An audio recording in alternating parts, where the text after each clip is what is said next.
नमोस्तु गुरुदेव। पश्चिमी दार्शनिकों ने जीवों के परस्पर संबंध को रेखांकित करते हुए एक दृष्टि दी कि जलाशयों में बड़ी मछली छोटी मछली को खा लेती है और जंगल में भी जो शक्तिशाली होता है वही राज करता है। तो उन्होंने इस दृष्टि के साथ अपना चिंतन दिया सर्वाइवल ऑफ द फिटेस्ट। वहीं दूसरी ओर दृष्टि हमें भगवान महावीर की मिलती है परस्परोपग्रहो जीवा नाम की। गुरुदेव, मेरा निवेदन ये है कि पश्चिमी दृष्टि में जहाँ परस्पर संघर्ष की सड़न है, वहीं परस्परोपग्रहो जीवा नाम में परस्पर समन्वय की सुगंध है। पर दुर्भाग्य है कि वेस्टर्न आइडियोलॉजी सब जगह परोसी जा रही है, पर परस्परोपग्रहो जीवा नाम का यह सिद्धांत सिर्फ शास्त्रों में कैद सा रहा है। आपसे निवेदन है कि यह आलोक सब जगह फैले। नमोस्तु गुरुदेव। बहुत ही अच्छा सवाल महाराज जी ने उठाया।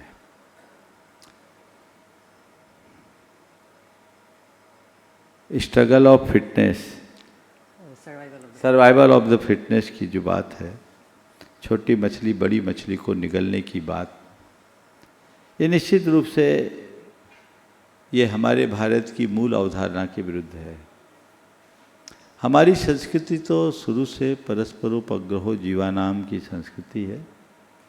हमारी संस्कृति आत्मोपौम्य की भावना को प्रोत्साहित करने वाली संस्कृति है। हमारी संस्कृति वसुधैव कुटुम्बकम की बात करने वाली संस्कृति है।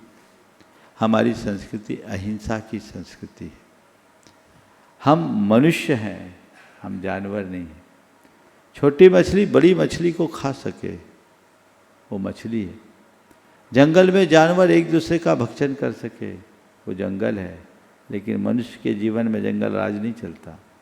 जो लोग ऐसा कहते हैं, क्या इस सिद्धांत को अपने व्यवहार में पूरी तरह से उतारने को तैयार है? दुनिया के किसी भी कोने में एक मनुष्य को दूसरे मनुष्य का संहार करने का अधिकार प्राप्त है? आज दुनिया में किसी भी देश में क्या हिंसा को खुला समर्थन करने की इजाज़त है? बस अंतर है, वे मानवीय स्तर पर अहिंसा की बात करते हैं, पर जैन धर्म प्राणी मात्र के स्तर पर अहिंसा की बात करता है। जैसे मनुष्य में प्राण है, वैसे संसार के हर प्राणी में प्राण है।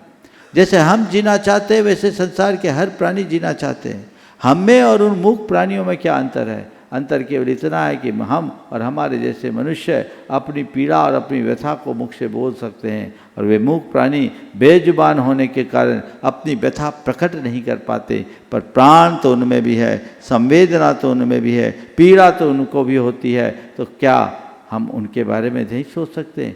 वे बेजुबान हैं, बेजान थोड़ी है। उसकी उपेक्षा क्यों करें? तो भगवान महावीर ने इसलिए कहा परस्परोपग्रहो जीवानाम, हम एक दूसरे की रक्षा करें, यही हमारा धर्म है और यही अहिंसा का मूल है। हमारी मूलभूत अवधारणा अहिंसा है।